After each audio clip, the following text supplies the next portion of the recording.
My source of inspiration is the internet, collective, creative output of the internet.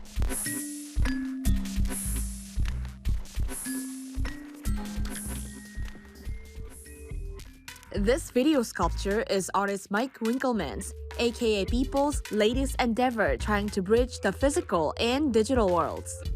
Human One is one of the first sort of like physical pieces that we've done, is finding ways for people to enjoy it in a more engaging, visceral context where people can have more of an emotional response to it. There's an NFT component to it, which I can sort of like update at any time. And I think that truly speaks to the full potential of digital art, to be able to sort of change and add new meaning and new context over time in a way that traditional art can't.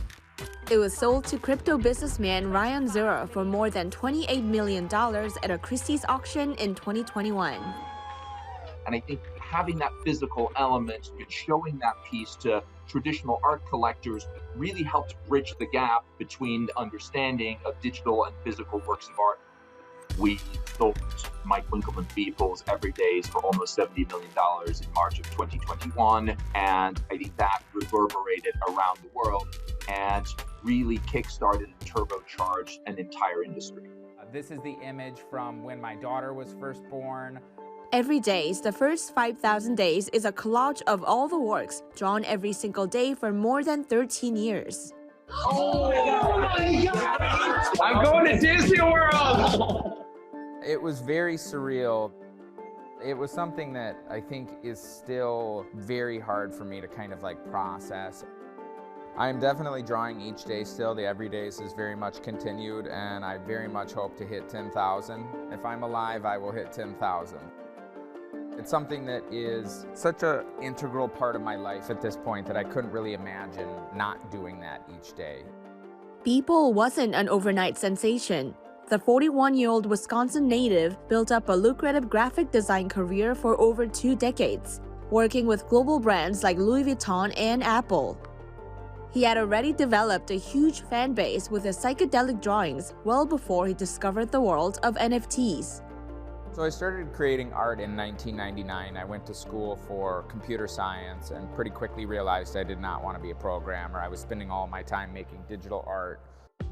The way that I pick subjects, a lot of it is based on what happened that day. It's based on the current events of the day. Like Kim Jong-un to me is kind of this like absolute power, but also kind of this weird character. I sort of play off of their personalities and sort of the things they've done. Maybe sort of future projections of trends that are happening now. And they're usually very weird, but I think the future is going to be very weird. Winkelmann says prior to discovering NFTs, the most he sold his work for was $100. So I first discovered NFTs in fall 2020. By that time, I already sort of had millions of fans and following. So those fans kept coming up to me and being like, I really think you should check out this NFT thing. And it took a while for me to kind of like get it. But once it clicked, I was very much all in and recognized how huge this moment could be. It's been a tough time to be in crypto, but a really, really tough time to be in NFTs. Just how long is winter gonna last and how cold is it gonna get? In early 2022, the market for NFTs crashed alongside a broader $2 trillion wipeout in the crypto sector. NFT trading volumes went from $17 billion at the start of 2022 to $466 million by September.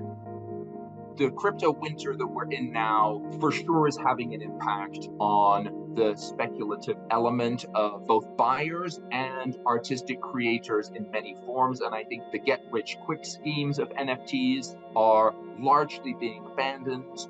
But we're seeing the people who are purists, who are believers, who are creators, they do this because they love it and because they're committed to it, not because they're necessarily going to get rich with it. The market it's a bit crap right now. It's a bit crap. Do I think it's going to go back to where it was? I don't know.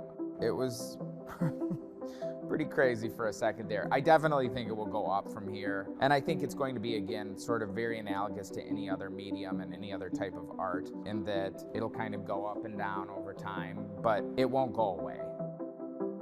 I think NFTs themselves do not bring any inherent value. I think it is a medium, and it is what you do with that. It is very much about the ideas and the artistic practice that you bring to it. This technology is so new, and it still has a massive amount of room for growth in infrastructure and making it easier to use, safer to use. And I think until people are kind of like living with digital art in more of a meaningful way, the market will be mostly about speculation.